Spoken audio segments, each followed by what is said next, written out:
So 3, 2, 1, and here we go. So Cassie, first and foremost, I'd like to thank you, of course, for coming on the show, taking time out of your day to do that. Absolutely. Absolutely. Yeah. So where are you located, if you don't mind me asking? I live in Alexandria, Virginia. So I think that's like Northern Virginia. Okay. So Yeah. how are things there as far as like any restrictions or COVID in general? It's it's not bad. So right now, like if I go out, I still wear a mask, but there's some places that say if you're fully vaccinated, you don't have to wear a mask. There's other places that say you still have to wear a mask if you're Mm-hmm. vaccinated. But for the most part, it's not too strict. In DC, they're a little bit more strict now just because of the Delta variant. It's getting a little out of control. So Yeah. it's not bad. Yeah, that's good. I just heard this morning that San Francisco is mandating everyone to be vaccinated. So that's the first time like this, a whole like governmental entity like that is mandating. Of course, like jobs mandate them sometimes and stuff like that, but not like an entire city. So it's pretty interesting. We'll see if like other cities or states follow that Yeah, suit. wow. I personally will have to say I disagree with that. Mm-hmm. I don't think that I feel like you should have a choice. Sure. But I mean, I'm fully vaccinated, but I didn't feel like I was forced to do it. I wanted to do it just because, I wanted to visit my family and feel safe, and especially like traveling for shows. Right. I did it because I wanted to protect my family. So yeah, I mean, so am I. I waited a little bit before I did it. But yeah, that's interesting. And I definitely get like where you're coming from because, it is something that you're putting in your body. It's not exactly like FDA approved or any, yeah. so to mandate something like that is kind of, it's kind of putting people on like slippery ground. What if you have a bad reaction and you were mandated, to do that? It's one thing if you did it of your own choice and something happens, but it's another thing if someone like told you to do it and then something bad happens, Yeah. Yeah. So how did you get into like training and fitness? Yeah. So a little background about that. I didn't lift a weight until I moved to the DMV area. So I'm originally from Michigan. I grew up in Detroit, Michigan. And my background was like ballet, like tap, jazz, like dance. I was a majorette in the marching band. I was always active, but not like in the gym. So when I moved here, it was kind of like I didn't really have any type of outlet. And it really kind of fell into my lap. I mean, I started a new job, had no structure with my meals. I mean, I would just eat breakfast, lunch, and dinner, whatever I felt like eating. And there was a girl that I worked with, and I was curious. She would bring all her meals. I would see her eating throughout the day. And, I was curious. I said, well, why do you eat like that? Because it was foreign to me. And we sat down for a few hours. She told me about everything. She told me about what she was doing, showed me like, well, these are the shows I'm doing, and this is NPC. And, she was explaining everything to me. And I was like, oh, NPC. Okay. And, and I thought it was cute. That's it. And I said, I want to do it. And when I said I want to do it, I just thought that I wanted to wear a sparkly suit and get on stage, and that was it. I had no idea, what went into it, but I did it. I found a coach, I trained, and after my first show, I couldn't believe that I didn't find it sooner. It changed my entire outlook on everything. life itself. It's pretty dramatic. I mean, Yeah. that's something that, you know, a lot of people don't find. I find that, and especially lately, the people that I've interviewed, it happens that they're all somehow were athletic or were doing something in their more younger years. And then when you get older as an adult, it's kind of one of those things where unless you're like at the elite level of something like football or basketball or something like that, you really don't have like an athletic outlet as an adult. There's really nothing you can, you know, really do.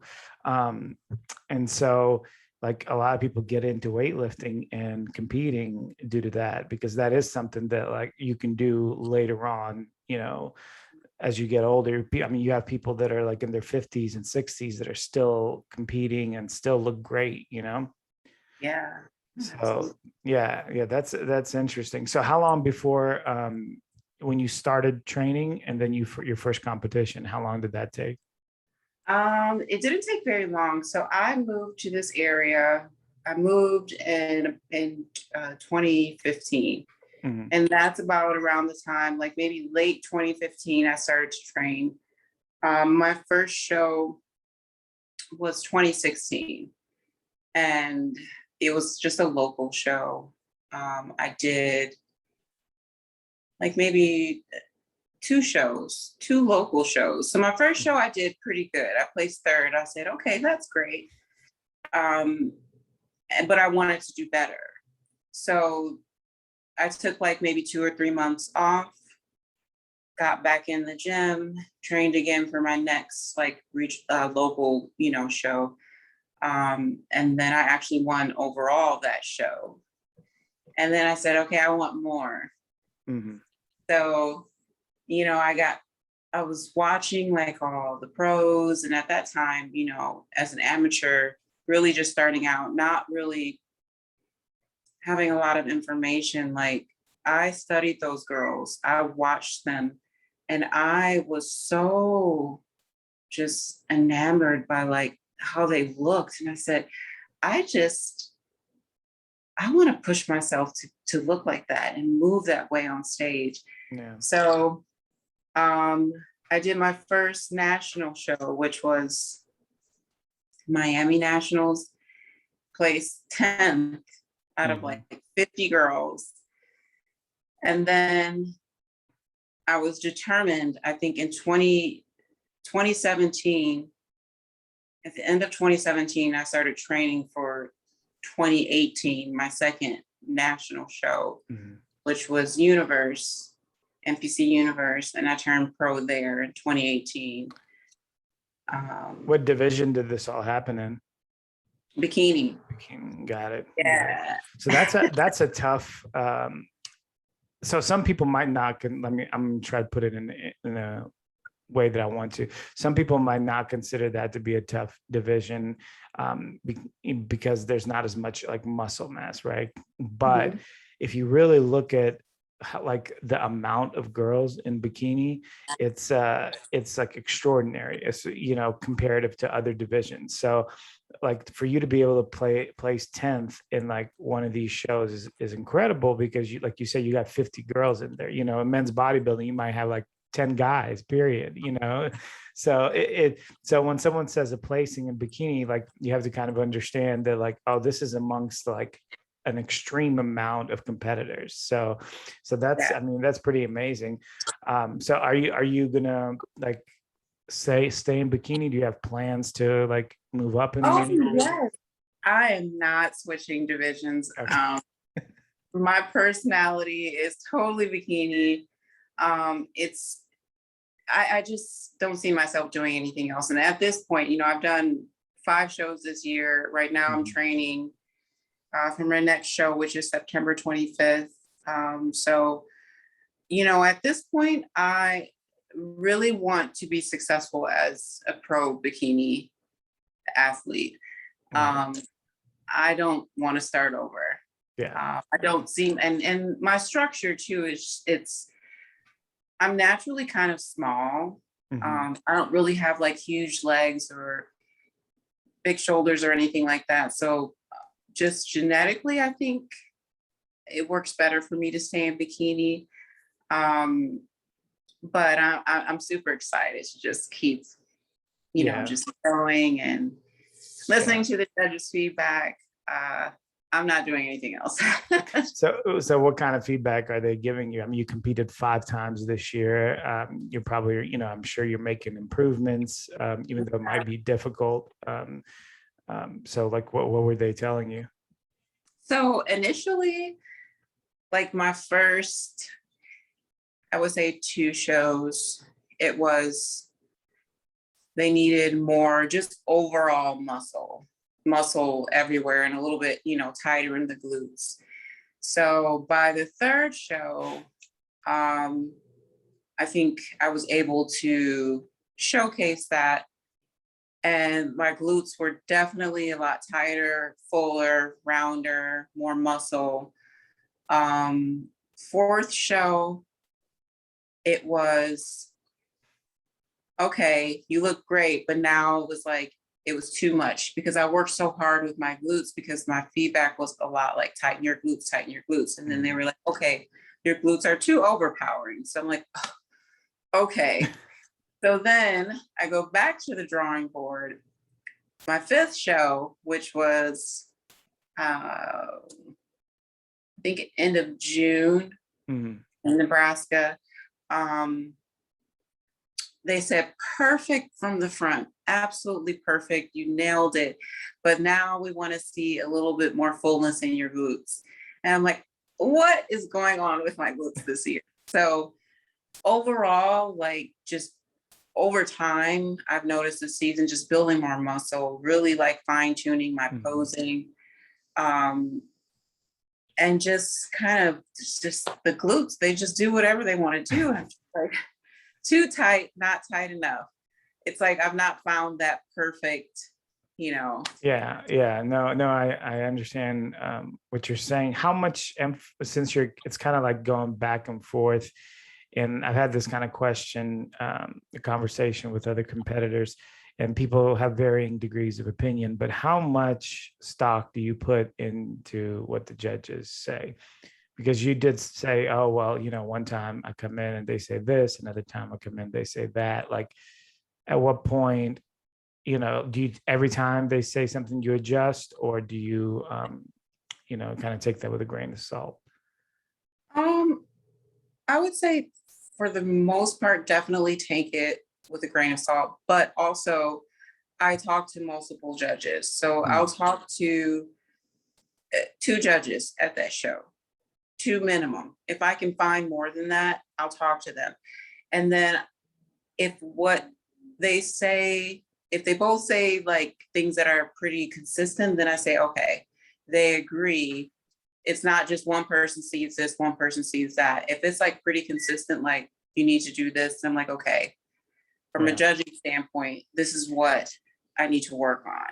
Yeah, that makes sense. Yeah, if you can get like a collaborative like point of view, then you're like, okay, well, that's probably the case. But then, because you definitely don't want to be, just running off one judge's opinion, because that might not be, what you really need. And it's such a subjective like sport that it's hard to like, figure out like, is this just his personal opinion or her personal opinion, as opposed to, is this really what I need to work on? So yeah, no, that's definitely tough.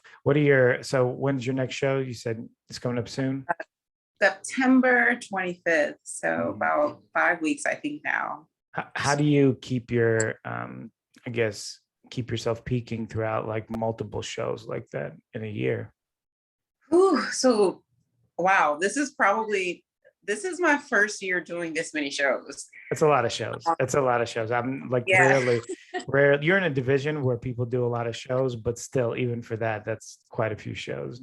Yeah, I think, I don't know. I feel like at this point, my body is just kind of used to being in prep. I've had a bit of a break. So I think when we go back into peaking, we kind of know like what didn't work last time, and just to try different things. And to be honest, you just don't know how your body will respond. You could be stressed, as a woman, like your hormones could be just out of whack, and nothing that you do will be perfect, but at least you try. Yeah. But we know what didn't work last time. So we just kind of adjust from there. But I think in the beginning of the year, there were times where I had shows like 2 weeks apart. So it was like peaking back to back almost. Really, there was not much of a difference in peak weeks because you're so depleted. If anything, it's just watching your diet, making sure you stay full, making sure you're hydrated, just paying attention to your body. Resting is important. But because I've had a bit of a break, it'll be peaking. Yeah, it's people underestimate the rest, right? They underestimate sleep a lot of times because it's such a like a work all the time mentality, you know, especially in the States here. And people don't get enough sleep, and that could be detrimental to like your physique, you know, and basically anything. Like I have sleep apnea, and I went to my doctor, and they were, and the girl that was, or the doctor that was seeing me, was also in like some, I could tell by the way she was built that she was like into CrossFit or some kind of like athletic, you know, pursuits.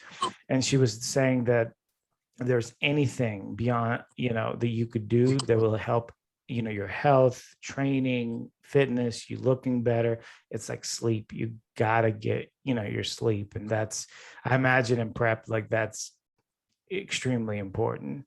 Yeah, it is. I mean, I set my alarm, and it's funny, every time it goes off, it's the tune of it is dun, dun, dun, like go to sleep. So I'm like, oh, it's time for me to go to bed, because I will lose track of time. And I'm like, okay, before I know it, it's like 10 o'clock. I try to be in bed by 9 because I get up pretty early. So, and when I don't rest, I see it. I feel like swollen. Right. Everything is just off. So the priority is rest. Yeah. I don't care what's going on. I have to rest. Yeah. I'm the same way. It's like I'll feel swollen. Like I'll seem to hold water for no reason whatsoever. Just brain fog, that kind of thing. And it's tough. And then you almost don't even feel like training like that day when you feel like that. You know, you might push yourself to do it, but it's like it's not the same, you know. So is your goal basically to just collect the reason that you're doing so many shows, just to collect as many points to try to go to the Olympia? Yeah. So my goal is to win. I want to win. I want to go to Olympia. I'm not sure what that will mean for me, if it means collecting points, if it means winning a show. All I know is I want to get there. I will get there at some point. I think that's the ultimate goal. Sure. Yeah, that's, I mean, it's definitely an attainable task. Once they instituted the points, it's I don't want to say it's easier, that's not the right way to put it, but it gives you a different avenue to do it, because sometimes you can't compete a bunch of the times. You can't, you don't pick the right shows, right? Because there's a strategy to that as well. So the points allow you to like kind of still keep moving forward and don't feel like it's a complete loss, when you don't win. So for sure. So when are you going to shut it down, you think, for this year? I don't know that I'll be shutting it down anytime soon. As far as like an off season, right? I definitely want to, like, I feel good. If I feel like, and I've gotten to this point many times, if I feel like I need a break, this is too much, I just can't, I will do so. But right now, mentally, I feel pretty good. Physically, I feel good too. I mean, I'm still tired a lot, but not to the point where I'm like, I can't train. I've had some breaks in between shows, so I feel like it gives me a chance to reset. But the goal is to definitely keep training throughout the rest of the year. After this show in September, we'll see. I plan on competing, to be honest. Like once, after Olympia, I still want to keep going. I want to get like a head start for 2022. So if I'm there mentally and physically, I will keep going. But right now, I can't see myself stopping. I'm so excited. Like I can't stop. So you don't feel like you need a full off season to make improvements. You feel like you're making improvements as you go. Oh yes, definitely. With the diet, like I have to eat a ton of food. Like I'm that person. I wish I had your problems. Yeah. I don't like, I don't like, I'm not gonna say I don't like eating that much food, but I don't feel like I need to eat that much. But I feel like the food definitely helps, keep my muscles full, grow, and just pushing myself in the gym, and really making that connection and thinking of, having that intention every time I go into the gym. What am I working? Shoulders. Okay. What do I need to feel when I'm doing this rep? So Right. I try to make the best of my workouts, and I've certainly found that it's helped grow, like my shoulders, grow my lats, tighten things up. So Yeah, this is such a big thing to have like a goal, right? Like when you go into the gym, just not go in, and it happens to all of us, right? Sometimes you just go in and you go through the motions, but you want to try to avoid that as much as possible, right? Because when you have a goal and you go to the gym with like a purpose, your training is so much more involved and so much more like overall stronger. You feel better. You hit all your the muscles that you need to hit. Like you leave the gym feeling accomplished, like you actually went in and did something. So it's like if there's one thing that I would say, like when you go to the gym, you definitely have like a goal in mind of what you're trying to accomplish. Would you agree? 100%. Absolutely. Yeah. Absolutely. Yeah. So how do you train? Like are you a heavy lifter? Do you just train like volume? I would say volume, yes. It's kind of a combination of both, because I do a lot of like burnouts, I guess you would say. So I'll start with like moderate weight, and then I'll have, the first set after I'm all warmed up, usually my first set, and this is like upper body, just for example, moderate weight. And then my next two sets will be heavier, like really pushing myself. And then the fourth set is like high volume, like high reps, just really just working that, like a burnout, Right. whatever I'm doing. So Right. that's usually how it works for me. And I've seen good results with that.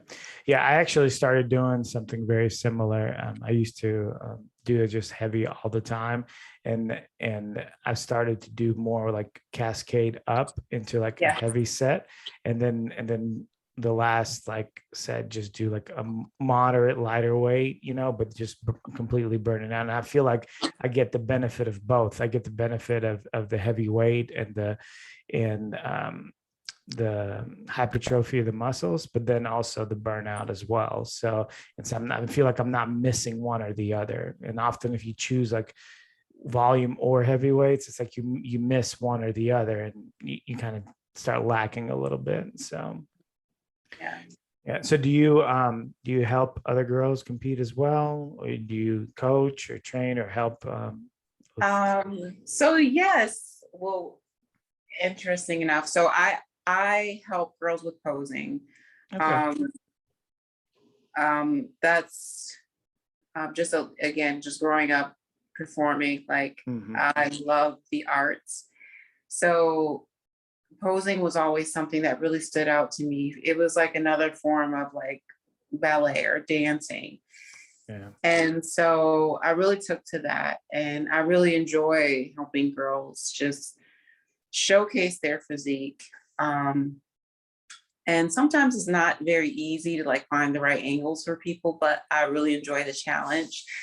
I did actually sit down with myself and just say, okay, I think I'm ready to, I know I do that a lot. I think I'm ready to expand because I really want to help people on like the nutrition side. Mm-hmm. And I feel like I've learned enough just throughout the years. So I decided that I'm going to like enroll in like personal training course and just get like a certification in that, and maybe a certification in nutrition, so that I'm able to help people with like their weight loss goals or like lifestyle goals, but also help bikini competitors get stage ready, basically. Yeah. So Yeah. What would you say? You said it's hard to find angles for some people. Like, what is the most, like, I guess the most difficult part of helping people to pose? a lot of times people, well, 99% of the time, 99% of the people that I work with are new competitors. They've never done it before. They're new to it. So it's awkward for them. Mm-hmm. And even when I work with them, they're like, oh, I didn't think it would be this hard. So getting them to look natural, like moving, walking and getting into the poses sometimes can be difficult. Mm. Sometimes they're just awkward in general. They're just awkward. Yeah. Not that they're bad people, but they move kind of weird. Right. And, you have to kind of go in and build a foundation for them, because it's something they've never done. And sometimes it can be a little bit more challenging because just the way they're shaped, you just have to find the right angles. And Right. it sometimes literally takes me having them stand there and moving inch by inch by inch by inch until I get it right. And I have them like really, try to make that connection. Okay, how do you feel right now? I want you to remember this. How does it feel? So that when you go home, you can make that connection. So some people are just naturally, they just move a little bit differently. It's easier for them. Right. Well, how many hours do you think posing is needed? Like there's a certain amount of for nutrition. There's a certain amount of time in the gym. How important is posing compared with the other two? They're just as important. I would say if you want to get better, you definitely should devote, I would say 15 to 30 minutes a day. If you can, and you can split that up, but definitely I would say minimum 15 minutes a day, max 45 minutes if you have the time, but 15 to 30 daily. Because you can lose a show just off the posing, right? I think so. I wouldn't say lose a show is very strong, but definitely it can affect your placing. Yeah, I guess that's a better way of saying it. It's not. Yeah. You can lose a show. I think it plays a huge role, especially at the level that I'm at. There may be an angle that you hit that just made you just look just not right. Somebody hit their angles perfectly, and maybe they, weren't the best, but they showcased their physique the best. So I would say definitely the posing is easily just as important as your training, because you have to build the endurance on stage. If you've ever watched a show and you see some competitors, they're out of breath, they're shaking, they can't hold their poses because they didn't practice and they've not built up that endurance. Right. Posing is hard. Yeah. It's hard. Yeah. I mean, it's hard. It's probably intimidating, right? Especially if you're just starting out. Like you said, 99.9 people, the people are new. And if you're new and you have to get up there and showcase a physique that that you got, that you're not sure if people are going to appreciate or what, this is your first time, you're sweating, everything is kind of like on you and stressing you. And if you haven't practiced posing, it would be easy to completely mess up on that. I mean, I could see that happening just from the stress. Yeah. And even people who practice mess up. I mean, it's been numerous shows where girls, this year they come off stage and they're like, oh, I can't believe I messed up. Everyone messes up. It just happens. But, those are something, I mean, it just happens. But what I do is I try my best to be realistic about show day. I try to give them like tips, like, okay, when you're going to check in, try and find the stage, see if you can walk on the stage so you can see how it feels, and visualize yourself being there. But I also tell them that show day is completely different because it's real life. Yeah.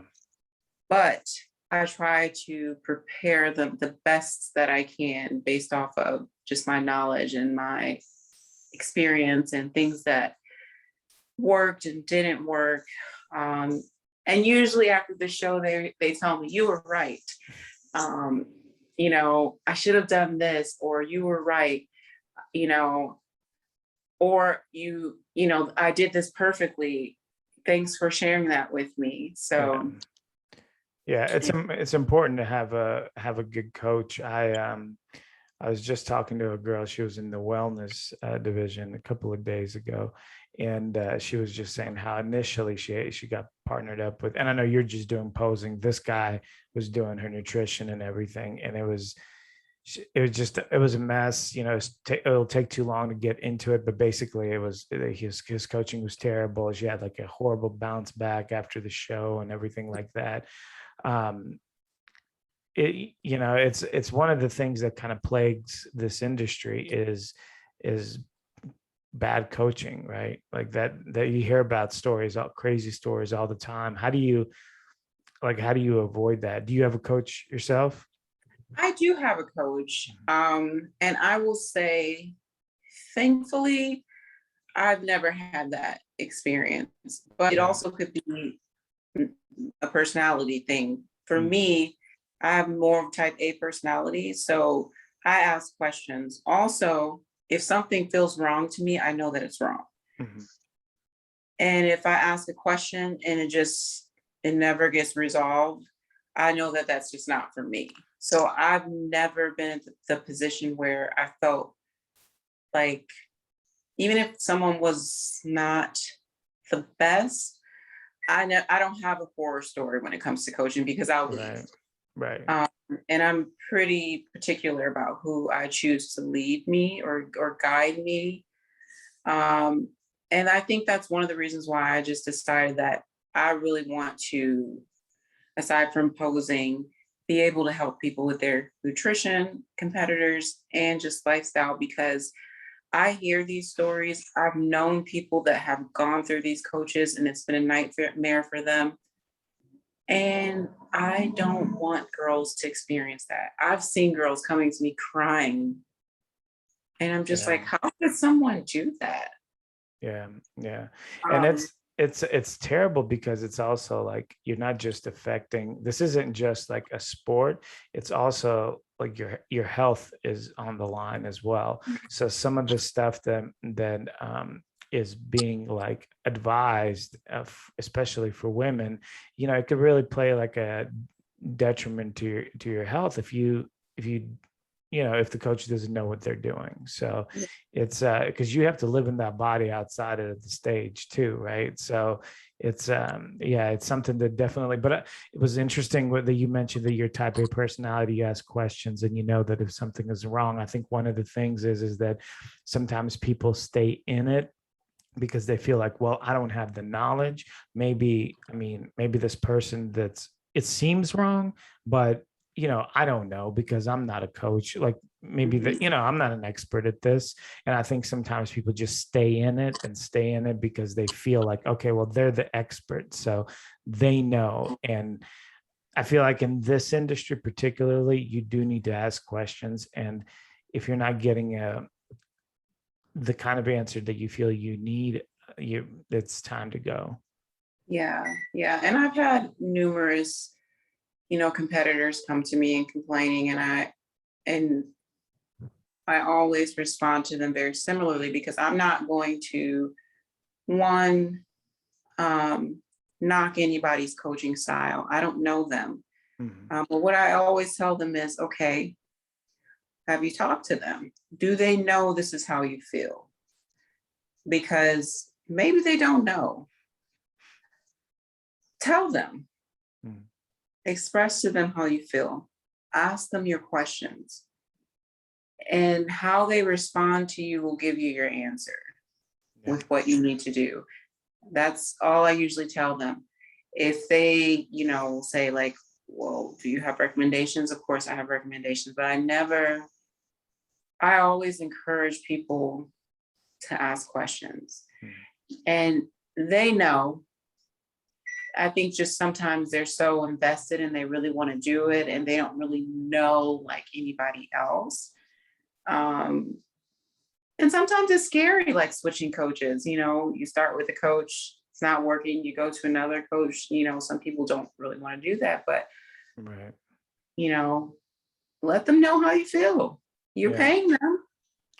They need to know. Absolutely. That's the same argument I have with restaurants, like, or anything else really. Me and my wife were talking a while back, and something happened. I can't remember what particularly it was, but I was like, I'm paying for this, so I feel like if I'm putting money out on it, then I should be getting what I expect. Otherwise, what's the point? And it's the same thing, like you said, with coaching. It's like you're paying your hard-earned money for it. So if something isn't right, or you feel like you need something more, communicate that. Yeah. And again, they're the experts. Right. They should have the answers, that you're looking for. And again, I think for me, it goes back to just having the courage to just really stand up for yourself and just be able to just say, no, this isn't working for me. And I want to do that for people. And I tell people too, even with posing, you may have a session with me, you may not like me, and I'm okay with that. I've told girls numerous times, you know what, if it's not me, I can send you to someone else that I think you may connect with. And I'm totally fine with that. I want people to be happy with me. And I think people need to understand that it's okay to walk away from a situation that isn't healthy for you mentally, physically. There are other resources. Right. And I think what it is a society, like we're in a weird like state where we have so many people that are afraid of conflict, and then so many people that like love conflict living in the same time period.